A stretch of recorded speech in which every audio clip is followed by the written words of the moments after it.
You've probably seen it before. A moment that should feel tense, heated, almost explosive, but instead of anger, instead of a reaction, they smile. And that smile throws you off, because something about it doesn't sit right. You were expecting resistance. You were expecting emotion. You were expecting something. But what you get instead is silence, and that calm, controlled expression. And in that moment, a subtle shift happens inside you. You start to wonder, are they not taking this seriously? Are they hiding something? Or are they not affected at all?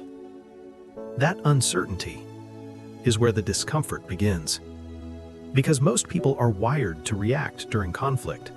Raised voices, defensiveness, arguments that escalate, emotions that spill over. Conflict usually reveals what someone is feeling, but the person who smiles, they interrupt that expectation. Internally, something very different is happening. While the situation is still active on the outside, they've already created distance on the inside. They're not just in the conflict anymore. They're watching it, observing instead of absorbing, processing instead of reacting. And that smile, it often acts like a boundary, a quiet signal that says, I hear you, but I'm not engaging at that level. But here's where it gets more complex, because that same smile can carry different meanings depending on the person.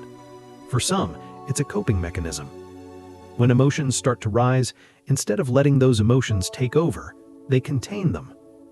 The smile becomes a mask that helps them stay composed, a way to avoid saying something they might regret later. In those moments, the smile is not confidence, it's control, a deliberate pause between feeling and reaction. But for others, the smile isn't about control at all. It's about detachment. They've already made a decision internally. This situation is not worth my emotional energy. So while the conversation continues, they're no longer fully invested in the outcome. They respond less, they explain less, they reveal less. Not because they can't react, but because they've chosen not to. And that's what makes them hard to read.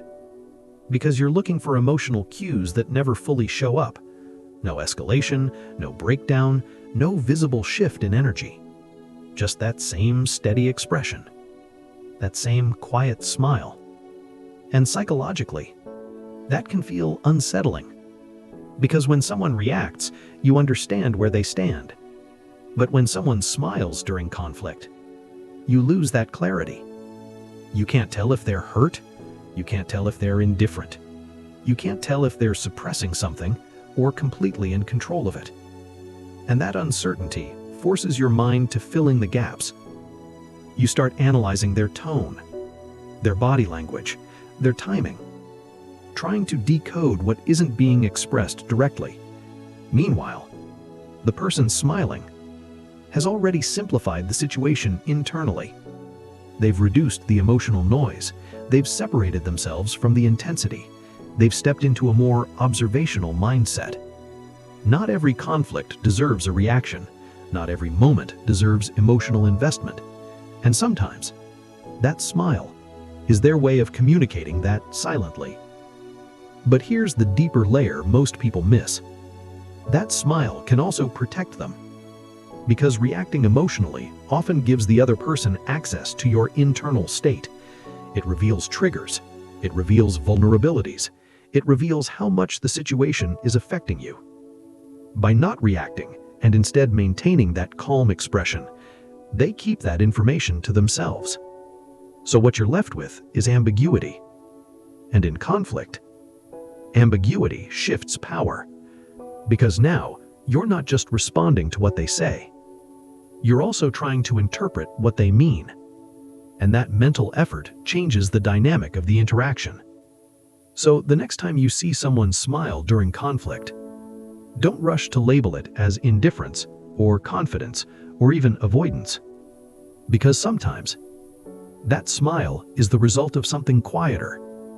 A moment where they've already decided, I don't need to match this energy to stay in control of myself. And in that stillness, in that controlled silence, there's often more happening beneath the surface than what is visible on the outside.